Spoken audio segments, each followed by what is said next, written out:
Today I have the honor to talk with Lamia Charlebois. She's one of our guests here, and it's the second time she is here, and she offered to give this talk about her life experiences.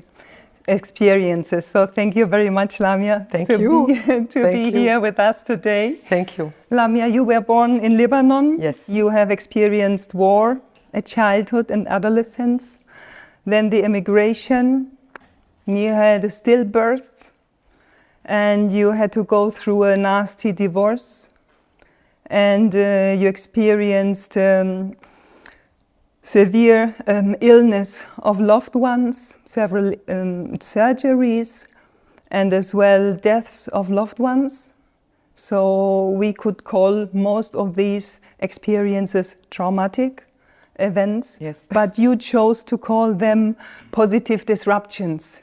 Yes. You came out of those experiences with strength, with courage, and as well with a positive attitude. So I would like to ask you first, how do you define a crisis and a life battle and a trauma from your experience? A crisis is something that it's usually unwanted, unexpected. It's when life hits you with something. And usually you have absolutely no control over it. The crisis will lead to a battle. The battle will lead to resilience, and then it will lead to trauma.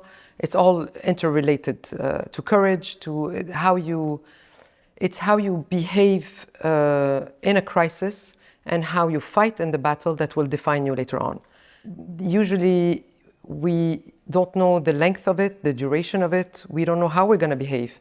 It's also a path of self-discovery and growth. Whether you want it or not, you come out differently. And everyone has a scale.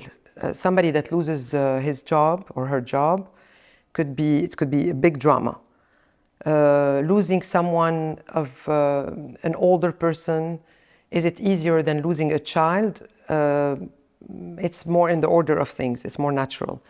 But losing someone from a stray bullet that dies in the war, it's very violent. So the effect on you is different. But a crisis is a crisis, a battle is a battle, and a trauma is a trauma, no matter what. Yeah, you lived, you experienced war at childhood.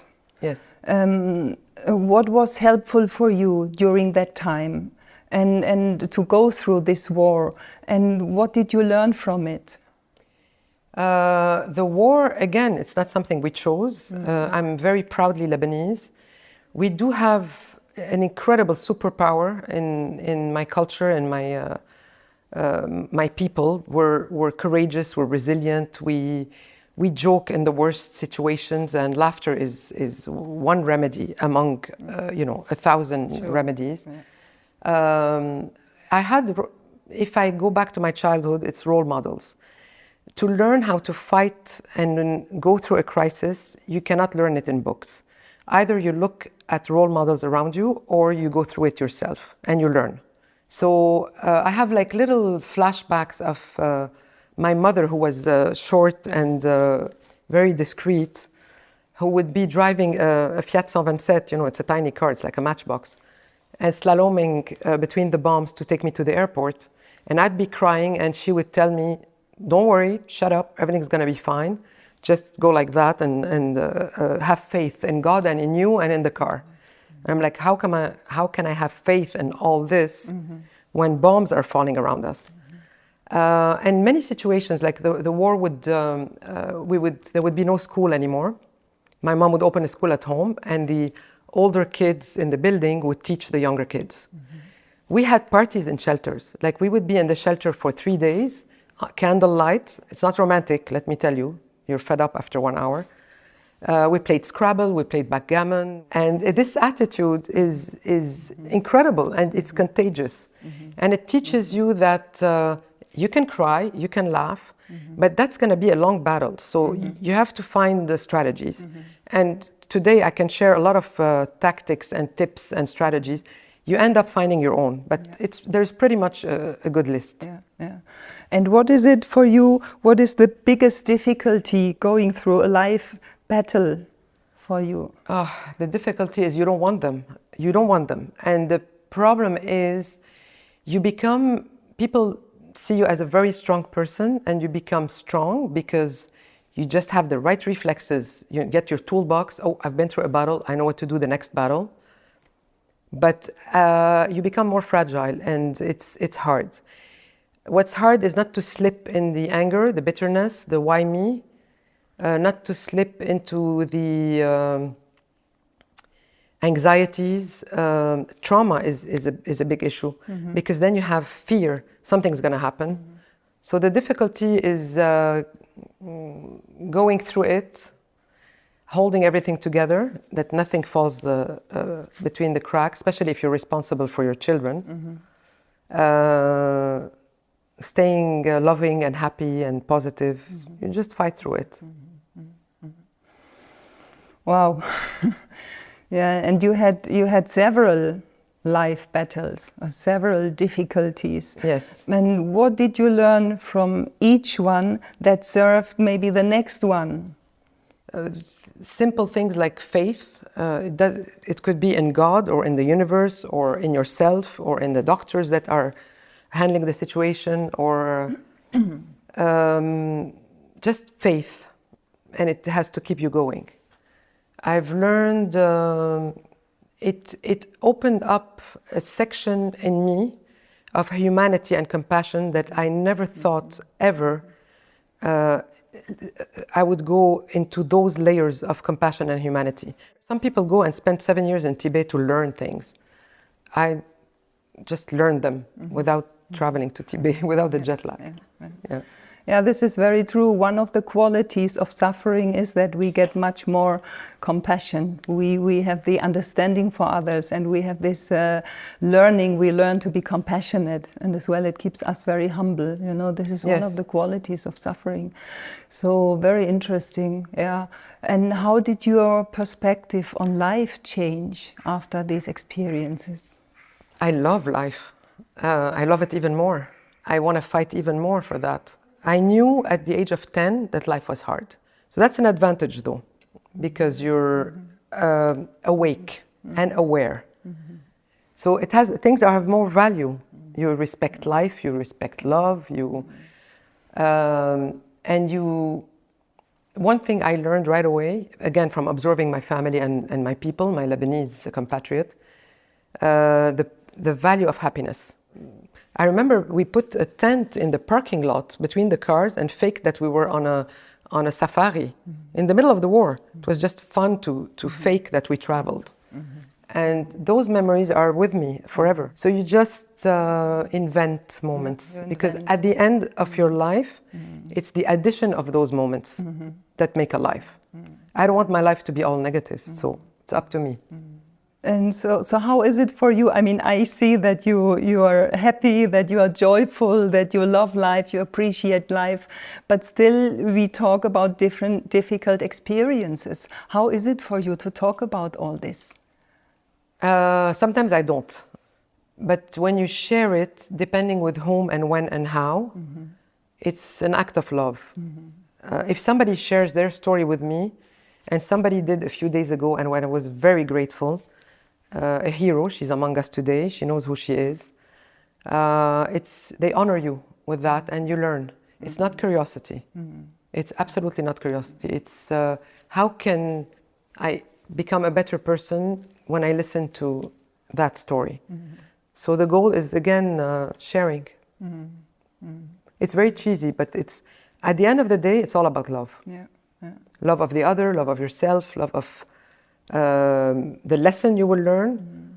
You will hate the moment, but keep faith that it will lead you to somewhere that you will love later on. And what positive changes or strengths have emerged? You have mentioned already some of them. You have mentioned already a little bit. I mean, we can see it actually. But what would you say? What do you feel? What positive changes have you made? I'm lucky, because no university degree will teach me what I learned. I had no idea that I had these capabilities to pull me through, for instance, a year and a half of constant battle and behaving like a robot, but doing everything perfectly well, like an out-of-body experience. I never thought I was capable. The difficulty is this adrenaline train will stop. It's a high-speed train, it's a TGV. It will stop. And you will go down at a station and you're like, oh, grocery shopping, it's boring. Oh, this person is not interesting. People will tell you things and you're like, oh my God, that's so stupid. And it's hard to come back to a normal balance and think, no, I don't have the right to think this way. The problem for this person is very big for her. And also, conquering the fear is good. I was very happy to do that. The fear was taking over every cell of my body. And at night, oh my God, at night, the difference between a crisis and a trauma, the crisis, you wake up and you're like, oh my God, my day will be a nightmare. The trauma, you have a great day, you go to bed and you're like, oh my God, I'm gonna have nightmares. I would like, though, to keep on learning without the drama, you know, like for a change. That's not with the challenge. meditation, yes. Great. Yeah. So what recommendation would you give to people who are going through difficulties in life? There's a saying in Arabic, actually, 𝗵𝘃𝗲𝗃𝗶𝗄 𝗪، which means ask someone who has a real life experience and don't ask a doctor. But the beauty of this conversation is that they should ask both, they should listen to both. So first tip would be surround yourself with experts and choose them according to not their hourly rate, or somebody told you, oh, they're a great lawyer, notary, doctor, I don't care. Choose them for competence and love and values. They have to be loving and as caring as you are. Because if the battle is 2 years, these are your partners to win the battle. Fitness, exercise every day, no matter what it is. Walk, I don't care. It's okay to remove yourself from the situation and come back to it, because you need that clarity, especially if it's long in the duration of time. Chocolate, friends, real friends. Don't tell a lot of people, just enough, because then you have stupid questions and you will waste. Oh, your energy is like a battery, so don't waste it stupidly. What else? Writing, painting, whatever makes you happy. Praying, it works for me. It's very personal. And the very strong belief that you will win this, no matter the outcome. And the acceptance. I have accepted several times death. Like, if that's the option, I will have to accept it and take it peacefully. I think this is very But important. I'm not ready yet, and nobody's ready yet, And so we're all here. But kind of when you reflect about death, you can face life and its difficulties much better. I think that this is, I think, a very important reflection. Yeah, So, you tell me. Yeah, I think so. Reflecting about death is very important and very helpful, because then you can really accept death, accept as well life. You need to accept death in order to live life fully. Yes. And this is, I think, this we can learn from you. So I'm learning from you now. So thank you so much. I find a lot of joy in giving others. Again, it sounds cheesy, but it's real. Imagine you give a gift to someone and you see a sparkle in their eyes. This gift is not physical, it's a lot of things. I think that you are giving a lot of gifts today for many people, for all the people who are here, who are listening, and as well the people who may see after the recording, because I think this joy that you irradiate is contagious. So thank you so much. Thank you so Gabrielle, much. with all my heart. Thank you, everyone. Yeah. Okay.